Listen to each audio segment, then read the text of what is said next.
In the green Lord's hills of Kigezi, where morning mist settles gentle over terraced slopes and church bells echo across distant valleys, the story of Kabale Diocese began not with buildings or grand ceremonies, but with a quiet transition in church history.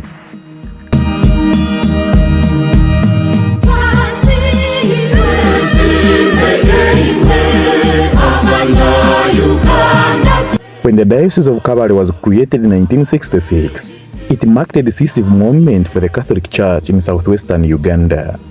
What had once been part of the larger Diocese of Mbalala now became a new local church, entrusted with its own pastoral identity and mission.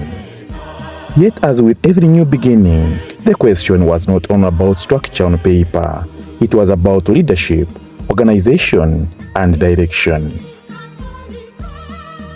That responsibility was given to Bishop Gervase Nkalanga, a Tanzanian prelate whose life had already been shaped by deep theological formation, missional experience, and participation in the Second Vatican Council.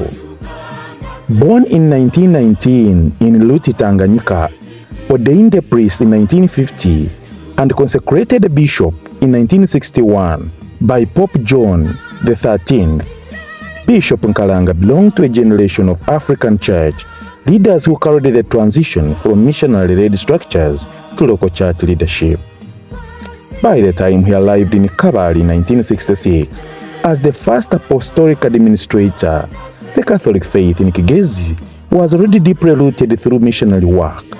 Institutions such as St. Paul's Secondary School Mutolere, established in 1956, had already become important centers of Catholic education and formation long before the diocese was created.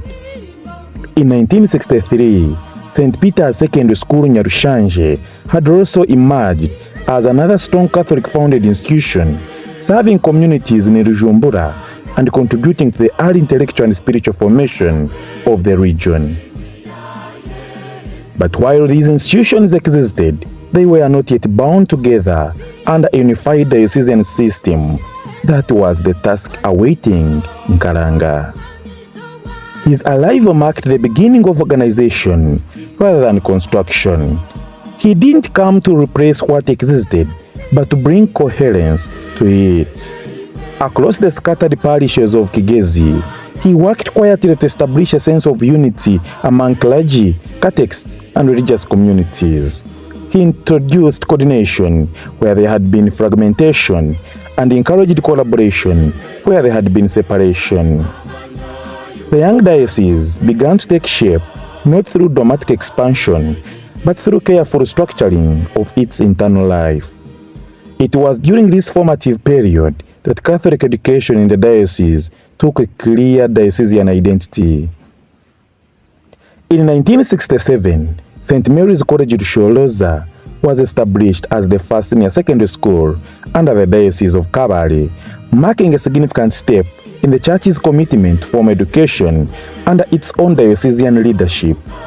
This was followed in 1969 by Immaculate Heart Girls' School Nyachibale, founded under the guidance of religious sisters, strengthening the church's role in educating young women and expanding opportunities for academic and moral formation. Alongside these developments, priestly formation also began to take more structured shape through St. Paul's Seminary Rushoroza, which served as a minor seminary for the training and nurturing of future priests. Here young men were introduced to a life of discipline, prayer, and academic preparation, forming the foundation of the diocese's future clergy. Through these institutions, some inherited from earlier missional activity and others developed under the new diocesan structure, Bishop Nkalanga's role was not that of a founder of all things, but of an unifier and organizer. He helped transform a collection of Catholic institutions and mission stations into a functioning diocesan system with a direction and purpose. His leadership in Kabale lasted only 3 years, from 1966 to 1969, but those years proved decisive. When he left to become Bishop of Bukoba in Tanzania, the Diocese of Kabale was no longer an ununified mission territory. It had begun to function as a structured local church, ready for continuity under its first residential bishop, Barnabas Halemimana. Nkalanga's later life took a different but equally remarkable direction. After serving as Bishop of Bukoba and President of the Tanzanian Episcopal Conference, he resigned in 1973 and entered Hanga Abbey, a Benedictine monastery in Tanzania. There he embraced monastic life under the name Brother Placidus, living in prayer and simplicity for more than 4 decades.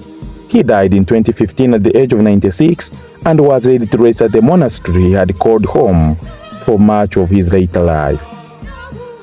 Looking back from the 60-year journey of Kabale Diocese, his legacy is not measured in the number of institutions built in his name, but in the foundations he helped establish. He arrived at a moment of transition and provided structure where there was potential, unity where there was fragmentation, and direction where there was uncertainty. And in that quiet but decisive contribution, Bishop Gervase Nkalanga remains part of the unseen architecture of Kabale Diocese, a shepherd who didn't define his mission by permanence, but by preparation, leaving behind a church ready to grow long after his footsteps had moved on.